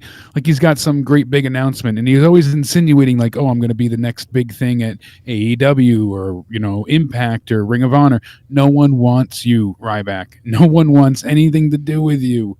I think you'd have to pay them to have you wrestle for them at this point. I mean, it's been 4 years. You don't think somebody would have asked it by now? If AEW wanted Ryback, he would have been asked by now. Yeah. Ooh, the Infinite End. That's not bad. The Infinite End. Yeah, that's not bad. Vegan. That's not bad. Or anything ending. Something ending, maybe? I mean, like, doesn't Baron Corbin have something like that, though? End of Days. End of Days, yeah. Corbin's. But yeah, you don't want to do, like, End Times or something like it's already been done, or... JJ says EC3 is actually cleaning his bathroom right now. So, when he's done, wait a minute. I thought EC3 actually got hurt again or something? He had a concussion issue for a while. I remember, and that was what took him out of WWE. But I don't know about anything recent. He very well could have. I haven't kept up on my EC3 knowledge. He did EC3 the last time I really was watching him a little bit. He was one of his debuts. I saw him actually after this, but the first time I saw him come back was when he wrestled our friend who's a power lifter. He's a wrestler now, and he got in the ring and cut a promo with a friend of the show. And I was watching them, and I was like, that's really cool that you got to work with EC3 and do that promo with him. That was very cool. And then I watched EC3 a couple times after that, but I haven't seen him, I want to say, in a couple of months, I feel like. So, yeah. I don't know. I haven't been... Because I saw him come back to Ring of Honor, and that was pretty cool, the promo that he caught. But Into the Void, the Nine Inch Nails song. You're king of the crackers, can you please shut the border down and keep out the grass cutters, cause I'm tired of smelling taco sauce when they walk by me. Oh, God, AJ Adams, you sicko. I really can't say anything to AJ. He's got the... I shouldn't be white-splaining him, right? You can't do it. What am I doing? You can't white or mansplain. If AJ Adams, if this black man is angry at Hispanic people, I shouldn't be allowed to speak on it. So it's up, you say your piece there, AJ Adams. It ain't up to me. I'm dumb. EC3 is he's still in Ring of Honor. So it's Ring of Honor. That's what it is. There you go. That's why he hasn't been an Impact. Come on, what are we, stupid? Well, no, I said Ring of Honor. I thought he was still there, but according to EC3's Wikipedia here, it says that he's Ring of Honor present, and then back on the independent circuit, and back in. So I mean, I don't know if he's doing something in Impact as well. COVID's right now, messed but everything up. I have no idea. Exactly. So I'm going to blame it on COVID. He defeated Travis Titan October 3rd. That's the last thing I see for him wrestling. Hold up. All right, and then listen. he's facing the Briscoes. The Flaming Arrow. He hit him with the Yeah, Flaming Mo! The Burning Arrow, JJ. I like that. That's perfect. Burning Arrow is a great one. That's really good. That's perfect. Isn't there a move called the Burning Arrow already? I know we have the Burning Hammer, but... He hit him with the Flaming Mo. You want the Flaming Mo? Here it is. Boom.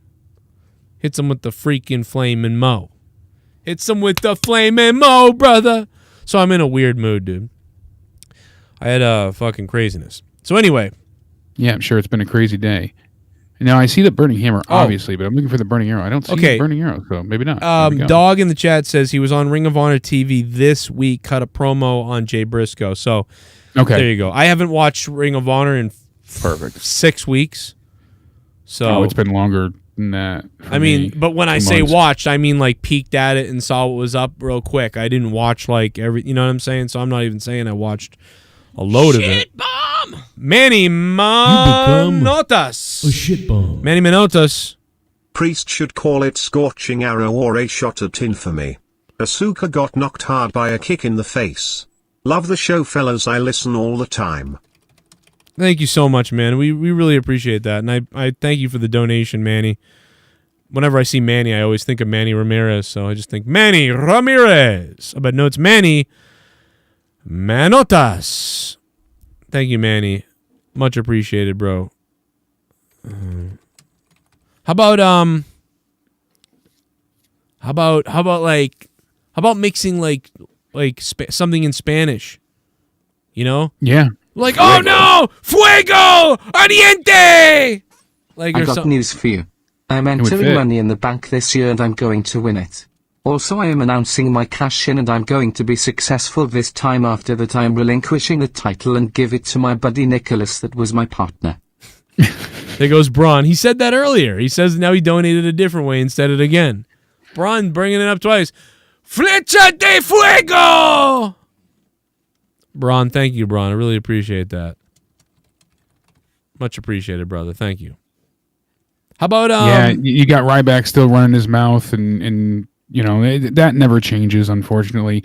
Mr. I Have to Be Positive is on Vicky Guerrero's podcast, and he still finds a way to just be so fake sounding, and he comes across as like so he's not genuine. You know, that's the problem. He says something and it just doesn't seem sincere. So here he is saying, "Oh, I'm trying to take every negative and turn it into a positive, and that's what I'm best at is positivity and motivating people to be positive." But then here he is, and the whole purpose of his recap on the interview is because he's complaining how Mark Henry specifically stole his name, the Silverback. He was originally Silverback Ryan Reeves, and Mark Henry stole that from him specifically. He stole the Silverback nickname. Like a silverback gorilla, so they're saying he's strong as a gorilla, but that's besides the point. It was WWE that said you can't have the Silverback Ryan Reeves name. You have to come up with a different name. So he used Ryan and Silverback and came up with Ryback. It wasn't some big, stroke of genius. It was a very simple. Listen, previous names together. He may have a beef on that legitimately. I get it, but that's still. The point is his positivity stuff. What you said, he's just all over the place. Be positive, then he throws. He does take things. He's a motivated guy, and he uses things for motivation. I'll believe those two things. But but he doesn't put positivity. He may put positivity back out in the world, but he also puts out a lot of negativity and shit into the world. I do this. I say a lot of things that are like, okay, I'm being positive or being funny or being whatever, and then I'll throw shit out there. But I don't do a show saying, listen, I'm the most positive guy who knows how to turn everything into a positivity thing. Like, I'm not telling you I know how to. Like, he's all over the place. He's psycho, dude. Listen, everybody I talk to, he's so saying many how people. Positive I am while complaining about Mark Henry stealing, but Mark Henry didn't steal it. Creative told you had to use a different name because he's already using that, and it wasn't like Silverback is completely original to you. I can understand if he heard, oh, Ryback, I'm going to take that name, and he took it from you. But Mark Henry had no idea who you were. He wasn't involved in NXT or it had nothing to do with you. It's just creative telling you pick a different name. But he blames Mark Henry because they have their feud. You become such bullshit. A shit bomb. You become a shit bum, and then it was just JCS foot rub. It was JCS foot rub. You got a sticker, a hype sticker. He just wanted to hype us up. That's all. Hyping up the chat. I didn't even know you could do that in the super chats. That big hype hippo. It's a hype hippo. Hey, I lost a lot of weight. That's not nice. Look at that thing. But honestly, I feel bad for Asuka. She gets put into a tag match after not getting to defend her title last night because Lacey gets pregnant. That's kind of disappointing for Asuka fans. And even though I'm not huge into Asuka at this point, I mean, they've really just buried the women's title on Raw. At least you better not be huge into Asuka, or you're going to jail, brother. You better not go to jail for sure. Yeah, you need me. Mick Brooklyn just hit me up on Twitter. I just DM'd you back, bro. I don't know what's going on. And isn't it weird that you figure maybe I'm jumping the gun, but Orton gets eliminated so unceremoniously, very early in the match by Kofi. He's furious, but nothing comes of it. And then tonight he just coughs up black stuff. So there's no fallout from him being eliminated early. And I mean, maybe they'll tell a good story next week, and they had to have him cough up this black goo for a reason. But if they don't explain this well, then I'm going to be even more pissed because this just sucks. Well, hopefully it gets better, and hopefully the commentary, they can shake the commentary up. I hope WWE, so. Anytime you're ready, I'm here. You hire Mick Joseph. Mick Joseph, it'd be funny if Mick Joseph. One last little follow-up. I told people to buy stock in AABB a couple weeks ago when I bought it. I bought it at 2 cents. I told you to buy it at 10 cents. I'm no stock genius. I'm not saying I am, but I wonder I've already hit up from 2 people who bought it at 16 cents, and they made a lot of money. So, ladies and gentlemen, I give to you today's stock price on AABB, penny stock. Priest should call his finisher the burning burrito cause when he hits it, things and go everywhere and ruins his green card. Oh my God, he shits. That's terrible, AJ Adams. No, AABB stock, bro. It went up to 54 cents. It actually went up to 60 cents today. Crazy. Wow. I owned 5,400 shares. I sold half of them a couple weeks ago, $1,000. Turned $90 into $1,000. And if you guys bought it, you killed it too. I mean, you're really killing it if you bought it a couple weeks ago. I don't know if you should buy it now. Maybe you should. It's probably still going to go up. I think it's going to get to $4.99. I don't know. That maybe it will crash down and be dead in a couple days, though. It's a penny stock. You know how they are. But take a look, bro. I bought it at 2 cents a couple weeks ago. Right here, around early February, I bought this stock right here. Like right when it was around 2 cents. Now we're going up, bro. We're going way up. I bought it at 2 cents. Now it's up at 54 cents. I'm telling you, man, this penny stock is flippable. You spend $300 on this stock a couple of weeks ago, and you just got yourself $5,000. It's unbelievable. Penny stock, AABB, Asian Broadband, or some bullshit, I don't know. But the fact of the matter is they built 3 plants. They hadn't built shit in years. They've been a dead stock for years and years and years. They built 3 plants. I'm like, well, it's 2 cents. They just built a bunch of shit. It's got to do something, right? And boom, it did. Merry Christmas to everybody who invested in this stock because they listened to a moron with a backwards hat on YouTube. Thank you very much. Shout out to Carlos and Mark, who literally made $3,000 in a day the other day. Unbelievable. I only put 5,000 shares in. I'm poor. I put 5,000 shares in, and $90 turned into a whole bunch. But if I wasn't poor, I would have put fucking 500,000 if you could into the day. Well, look at Elon Musk. He made over $1 billion in what, a week or 10 days time on crypto. So right. Oh yeah, dude, crypto. Tesla bought $1.5 billion worth of crypto, and it already made them $1 billion in profit because he's been telling everybody to buy crypto and Dogecoin and all that stuff. So he made a ton of money. I can't believe it, dude. Listen, if I was rich, I'd be wicked rich right now. It's almost unbelievable. I know Bitcoin was down, but I guess whatever they had made for profit before, the article said that they had made over $1 billion in profit. So crazy. Well, here's the thing. I still have 1,700 shares in this company. I'm keeping it. I'm going to keep it and see if it goes up. You obviously made back quite a bit more than what you put into it. So I everything don't know. else is just I don't know what profit. to do, Jake. I sold 3,700 shares. So Exactly, I have so- 1,700 left. If this stock goes up to, let's say the stock goes up to like $4.99, right? That's $8,000. But if it dives down and dies, whatever, it doesn't matter. I already made some money back. But whatever. Exactly. You already made your money and then some, so you can't complain. Really, Right. If I just say Why every once in a wasn't I while. in the Elimination Chamber? I was a Universal Champion before. Joe, you suck. You are going to get these hands. No, I'm not. Oh, and those hot pockets your mom makes you. It is time for the Strowman Express. Woo. Poo. Look, it's a burrito. Oh, I literally was eating a burrito earlier. How did you know? How did you know I was eating a burrito? This is Ron's fucking watching you through the incredible. window. I can't believe this, Jake. I really can't believe this, Jake. I'm starting to freak out. You. Jake. He's watching you. Jake. Braun wants you. Jake, I had a sales meeting today that lasted 3 hours. I can only imagine. I had a 3-hour sales meeting today, Jake. It must have been just glorious on your first day. Glorious. It was You really gotta sit there, horrific, bro.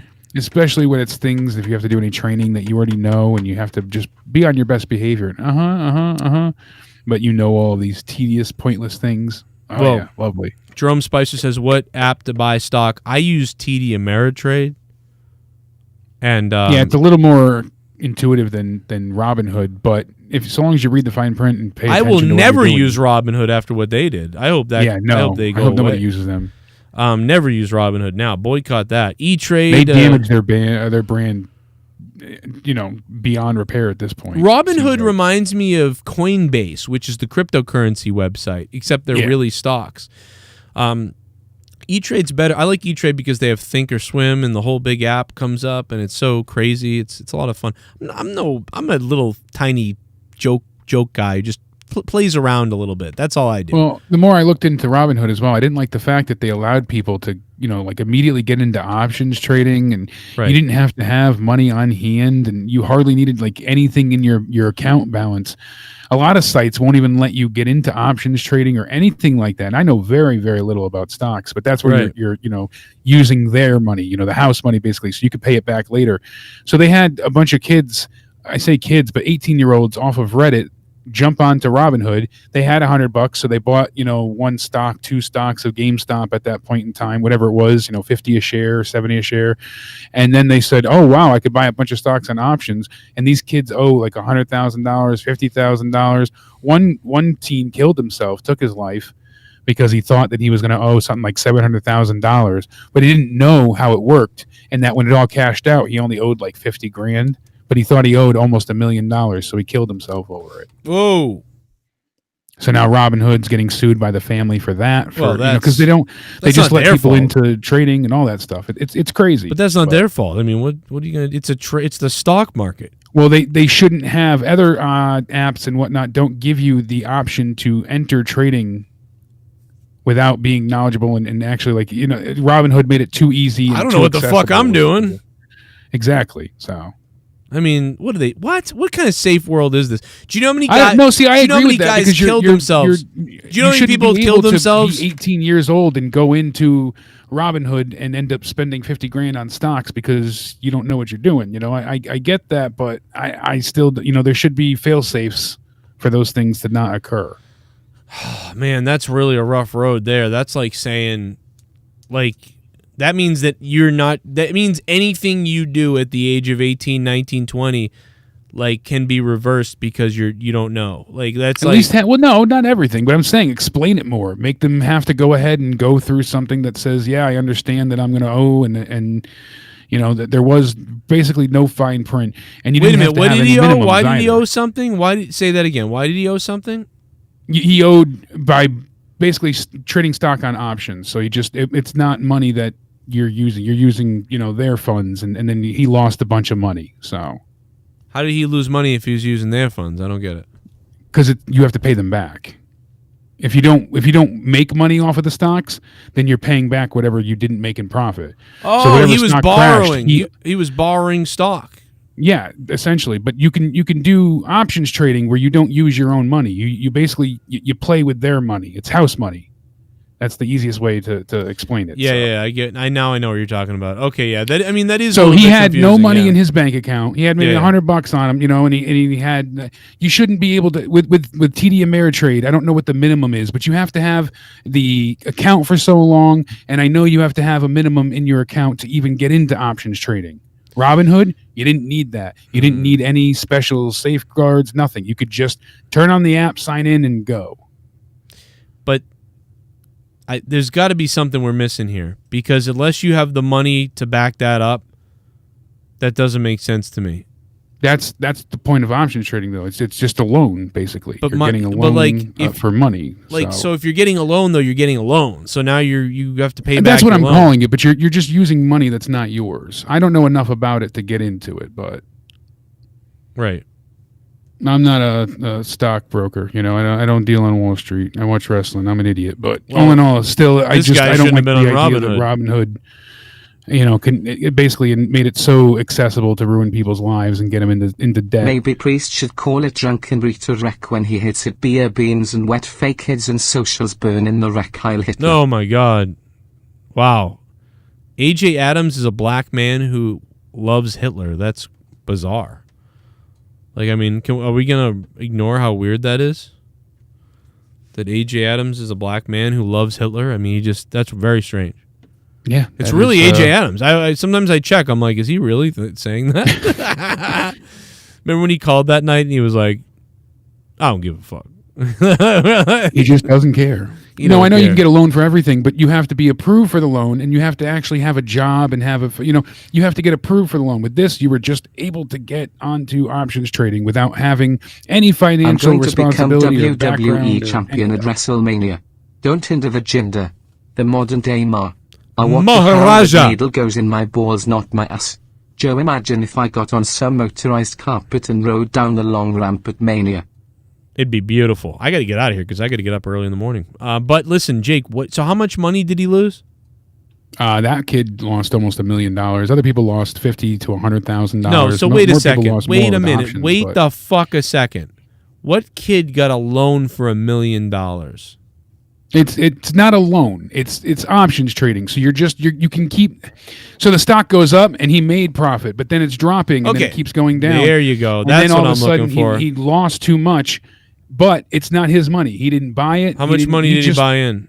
How much money? Nothing. They gave him however much to start off with is the point. So they gave him money. They gave him $100 free. Let's say they gave him $100 free to start. Well, it was a lot more than that. That's the problem. That's what I'm getting into. That was my point. All right. Ameritrade, other apps, you can't even get into that because I can run fast. Money. Woohoo! People keep calling me Brown Ass Blowman as my new name. I thought I was going to beat the Lashley. The man cheated because he black. Lashley has that BBC chocolate flavor. Oh my good Christ, Braun, you are a sick person. Okay, this is on CBS this morning. Alex Kearns died thinking he owed hundreds of thousands for stock market losses on Robinhood. His parents are suing over his suicide. He lost nearly $750,000 in a risky bet on Robinhood, the stock trading app where he started trading as a teenager. His parents filed in a lawsuit first obtained by CBS News on Monday morning of wrongful death, negligent infliction of emotional distress, and unfair business practices. They said it was, basically decriminalized financing, and they went ahead and said it was risky trading practices. And when those investors needed help, as he did the day he died, Robinhood provided no meaningful customer support. So apparently he reached out to them for multiple days and kept trying to see if that balance that he owed was correct, and they never got back in touch with him. So he killed himself thinking that his life was ruined. And really, it wasn't. It ended up, I don't understand how all the stocks work, with this situation, but it might have been like a $5,000 savings thing that he would have had to pay. It was no more than like $1,000 loan, but he actually didn't end up losing money. He thought he lost money. So he's an idiot. But he didn't lose money. So he's dumb. But the app showed that he had a negative balance of $730,000. If I play Poker Stars on PC and then I lose a big but that's bet. your own money, Joe. That you have to use your own money for that. They gave him the money. That's what I'm saying. But so it's even worse than that he did this, because then if they gave me the money in Poker Stars, I wouldn't be like, oh my god, I lost my money. I'd be like, oh, this is all bullshit. Exactly, if you lose your own money, but to give basically people that aren't financially responsible access, teens, right as soon as they're 18, you turn an adult, and you're going to give them a chance to go and trade for options without having to ever have any money put into it, or it was just very dangerous and deceptive practices. I thought it was a bad look for Robinhood, definitely. I mean, it's not the best look for them, and they probably should pay more attention to what's going on. They were doing it because they even opened more trades and things like that when this GameStop boom happened, because they saw people signing up in record numbers. So are we gonna? And that's when they were marketing the options trading, because then people could. How many 21-year-olds die in a car accident at 21 when they have their first party night, like at a bar? God, who knows? I'm sure hundreds. That's worse than this. Are they suing every bar and everything? I don't know. I'm just saying. If the bar serves them too much to drink or let them drive, sure. That's basically what you're doing here. You're letting them leave liquored up. This is whole. You're giving them access to something that they shouldn't have access to. Why shouldn't they have access to it? They should, because they are not financially responsible. So 18-year-olds shouldn't have access. Wait a minute. 18-year-olds shouldn't have access to Robinhood app. If they have the financial ability and the knowledge to do so. Yeah, they have. You didn't have to go through, like Ameritrade, like I said, there's a bunch of pages you have to click. There's a bunch of things you have to go through. There's things you have to read. You have to sign your signature, go through. Robinhood didn't have any fail-safes. There was nothing to protect you from knowing that this could fuck up your life. According to the family's attorney, Alex did not lose any money at all because of the way the options bets were structured. Exactly. He didn't lose anything. He might have lost $5,000 in his savings, all in all, if that were to happen. Wait, so he wagered his $5,000? But it showed a negative $730,000 balance. That was the issue.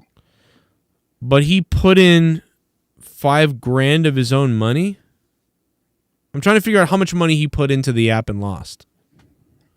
We don't know for sure. Dan Kern said from his birthday gifts and cash saved from his summer job lifeguarding, he might have had maybe $5,000 in savings. Yeah, we don't know how much he lost, but how do we not know how much he lost?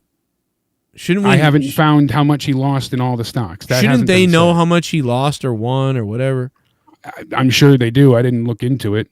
I just thought it was bullshit that Robinhood gave people the option without any fail-safes. So if your son, Gavin, turning 18, had the ability to go and spend hundreds of thousands of dollars, you would want him to be responsible about it. That's the thing that I'm saying. They give you access to money that no bank would ever give you access to, that no loan company would give you access to.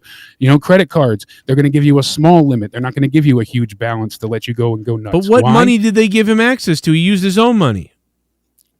Not on the options. You don't use your own money on options trading. That's the point here. But on options trading, you have I quit. I don't know how else to explain it, so I'm wrong, or I don't know how else to explain it. I'm just trying to figure out this. I know, but it's late. Because so many people. Let me just see how the options are working on this. Options trading seems overwhelming at first, but it's easy to understand if you know the key points. An option is a contract giving the buyer the right, but not the obligation, to buy in case of a call or a sell, in case of a put, underlining asset at specific price on or before a certain date. Options are usually better because they have less of a commitment to the money that you're putting in. It's also can be less risky to other investors, but there's differences because you have gap openings, and it sometimes can make it safer than stocks, but it can be more dangerous. That's the thing is, like, when I use stock options, I'm using a stock option because I'm like, listen, when this stock hits this amount, that's when I want to go. When this stock hits this thing, I want to make sure this happens. That's what I use. You've only ever traded stocks, though. That's it. You've never done options trading. Imagine going into the casino and getting a line of credit. That's what they did. They let them walk into the casino, 18 years old, and said, hey, come here. Here's $50,000. Go nuts. And the kids are like, wow, I get to use this? Yep. Go right ahead. So they spend the money. And then when they come back, they're like, I have to pay that back. I didn't know I had to pay that back. I'm not saying they're not idiots. I'm not saying it's not their fault. But there was no safeguards in place. There was no, and for them to have options to spend that much money without having the knowledge to do so shouldn't be allowed. Go upstairs. Upstairs. What are you doing? So, Leah let the dog down here. Yeah, you just options are safe. That I'm not, but if you know what you're doing, I don't know the stock market, so I wouldn't bet on stocks. Just like if you're not good at poker, don't play poker. But it sounds like we're really. What you gonna do when we come for you, Coral? Oh, what's up, Rey Mysterio? Andale. What you gonna do when we come for you? Booyaka. Booyaka. 619 hey booyaka. Booyaka. That's my Pueblo. Booyaka. Booyaka. Six. Thank you, Mysterio. Booyaka! Booyaka! I don't know. It just feels like to me like the guy really didn't lose anything. So he just he didn't. But for multiple days, the Robinhood app showed that he lost $750,000. So he freaked out and he tried every way he could for all that time. And they have that documented to contact Robinhood. There's no phone number. There's no customer service. And he was too embarrassed and didn't understand that his life was not ruined, thinking he owed almost $1 million and took his life. I definitely think it's wicked sad and it's unfortunate and scary. I've been in that situation too before. I've been in situations because I'm an impulsive person. I have ADD, ADHD. I get really impulsive. And I've panicked before over similar things. Like, oh my God, I thought I did something with stocks like 10, 12, 15.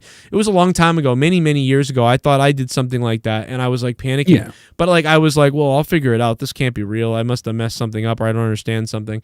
And it was all it was. I made a mistake and didn't realize what I was doing. But that's what rational people do. They don't go, let me just go kill myself now. Teach your... I can understand being stressed and thinking you owe $1 million, you've ruined your whole life. Yeah. And how are you ever going to pay that back? You're going to screw over your parents. Their app sucks. Their service sucks. So if you die, he was thinking that they wouldn't have the debt. The debt wouldn't go to his parents. It wouldn't, it would just be wiped away because he'd be gone. So he thought that was the best answer. Is it right? No, but I'm sure he was panic stricken, and he did everything he could to get in touch with Robinhood. But he could have. It's like you could have gone to your parents and said, "Mom, look at this. He was too embarrassed. I legitimately have done this with my mother. Like I've looked at stuff and like I've had major things, and I brought it to my mom and been like, "Hey, how about when my taxes? How about when I fucked up on my taxes? You don't think I'm freaked out over my taxes? I mean, exactly. When I found out that I owed $50,000 to the IRS." I was like, oh my God, are they going to take my car and come after, what are they going to do? But I was like, all right, I'm going to relax and whatever. We'll figure it out. And I showed it to people and my mom and other people and said, hey, what do you think about this? And then eventually I called someone at the IRS and I was like, I'm wicked scared that something my life is ruined or something. How much do I owe? And they were like, don't worry about it. Here, you're just going to pay this. And I found out I did owe the money, but I also found out that I could pay payment plans, you can work things out. But unfortunately, he's 18 and especially the American school system, they don't teach you life at all. No, they never have. That for years. They every year you should have one class up until your senior year called life. They teach you taxes. They teach you mortgages. They teach you how to balance a checkbook. How to, every little stupid thing that you don't think you are, people don't know how to write checks nowadays. They don't know how to balance their checkbooks. They don't know how to, there's so many things that are just part of life. But I did not panic when I saw Ryback. I walked up to Ryback, you dumb idiot. I literally walked up to him and stuck my hand out. I gave him my hand. I walked up to Ryback and gave him my hand. I did not panic. He panicked. Then he freaked out and yelled at me. Yeah, I stared in his face. Like the big guy I stared into his face. Out of the freaking convention. I tried to apologize to him and stare in his face, and he just. But he couldn't even get cried. You guys thrown out. That's how no pull he has. He just cried. That's all he did. He cried like a bitch. And then Bubba but Ray you figure Dudley. Any other wrestler, if Bubba went up to somebody in security and said, "That guy, I need him to get out of there." Oh yes, sir. They'd get him out of there. Bully Ray asked me if he needed to kick his ass. And I'm like, no, exactly. I don't know what happened. I don't know. He goes, "Would you piss off this time?" And I'm like, hey, listen, this guy's a psycho. And Sniper is obviously Scott, so Scott's banned. But that's about it, man. I gotta get to bed. I really gotta get to bed. I gotta get out of here. Guys, I love you all.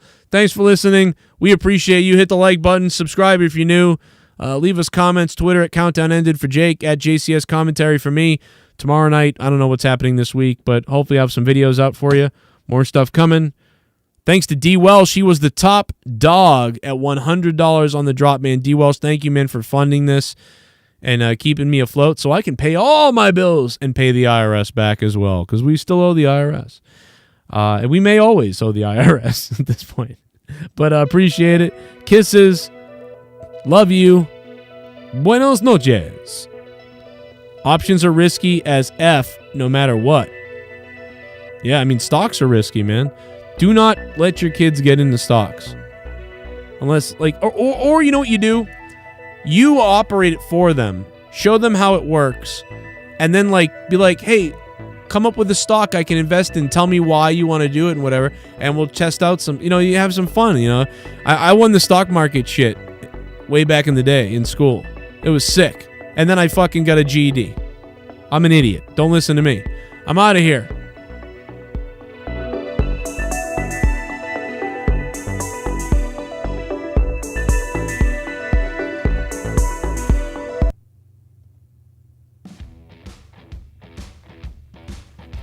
Queefy sons of bitches. Invest in real estate. That's a great point. What was once a captivating, trend-setting program has now deteriorated into a cliched, let's be honest, boring snooze fest that is in dire need of a knight in shining armor. Television ratings, downward spiral. Want to hear a joke? Why is it bad to play with a Mexican? Because they will steal all of the green cards. You are beautiful on the inside, you are innocence personified. And I will drag you down and sell you out, run away. What you gonna do when we come? You're silent because you're embarrassed to be here. Honestly, I'm embarrassed for you. And the reason why you're embarrassed is because of the steady stream of uninteresting, untalented, mediocre sports entertainers who you're forced to cheer for and care for. No wonder you're not cheering. You can care less about every single idiot in that dressing room.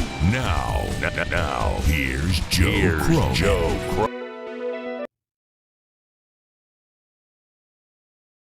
I just shit my asshole. I'm right back. Friggin' Ryback. Never fails. Hey, that AABB stock, like you said, you told everybody. They better get it. I mean, I've been saying it for weeks. Like, I feel, I don't think